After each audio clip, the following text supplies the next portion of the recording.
तीनों अनाथ हैं, चूज कर ले तुझे किसके साथ शादी करनी है। पर मम्मी, मैं अनाथ से शादी क्यों करूंगी? क्यों बेटा, क्या कमी है इनमें? तीनों पढ़े लिखे वेल सेटल्ड हैं। बेटा आप एक एक करके अपने बारे में बताइए। मेरा नाम करण है और मैं एक डॉक्टर हूँ। अगर आप मुझसे शादी करोगे तो मैं आपको ज़िंदगी में किसी चीज़ की कमी नहीं रहने दूँगा। हाय, मैं रोहन हूँ, मैं एक इंजीनियर हूँ। मैं भी आपको बहुत खुश रखूँगा। हाय, आई एम हर्ष।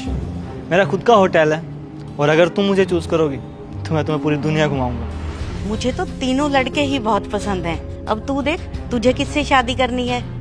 मम्मी, होंगे ये इंजीनियर डॉक्टर, लेकिन इन सबका कोई परिवार नहीं है। सबके सब अनाथ हैं। और आप मेरी शादी एक अनाथ से क्यों करवाना चाहती हैं? क्योंकि बेटा तू ही तो ये चाहती थी। मम्मी, मैं पहले ही क्लियर कर दूं, मुझे वहां शादी करनी ही नहीं है जहां लड़के की फैमिली उसके साथ रहती हो।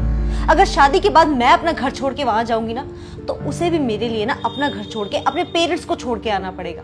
और मैं अपनी फ्रीडम के साथ कॉम्प्रोमाइज नहीं कर सकती। मैं लड़के के साथ रहना चाहती हूँ, उसकी फैमिली के साथ नहीं। पर बेटा परिवार तो जरूरी होता है। होता होगा मम्मी, लेकिन मुझे नहीं चाहिए। मुझसे ना ये सास बहू वाला ड्रामा नहीं झेला जाएगा। I want my peace and freedom.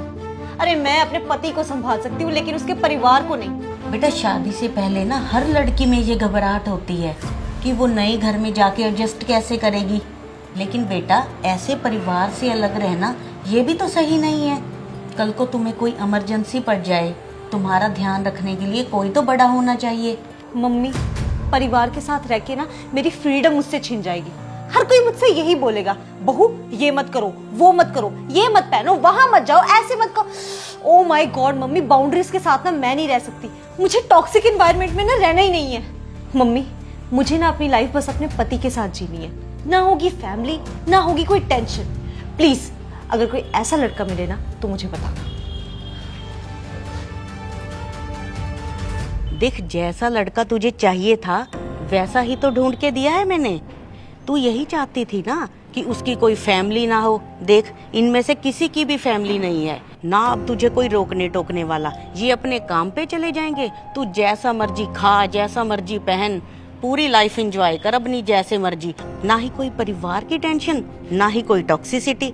यार मम्मी, ऐसे थोड़ी होता है। अरे बेटा यही तो मैं तुम्हें समझाने की कोशिश कर रही थी।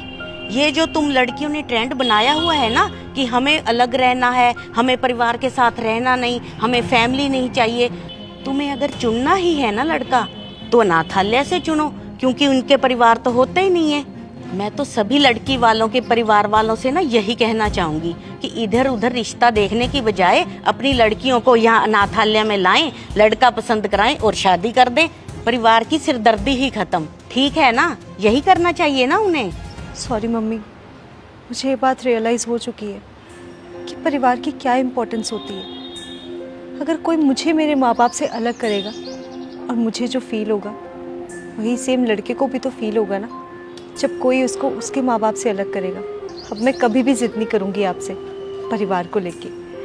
और मम्मी, अब जैसा भी लड़का ढूंढना चाहती है ना मेरे लिए, वैसा ही ढूंढिए।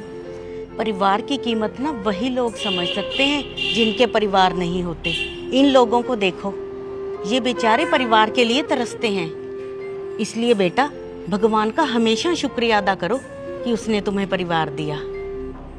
बेटा तुम सबका बहुत बहुत थैंक यू जो तुमने मेरी बेटी को सब सिखाने में मेरा साथ दिया।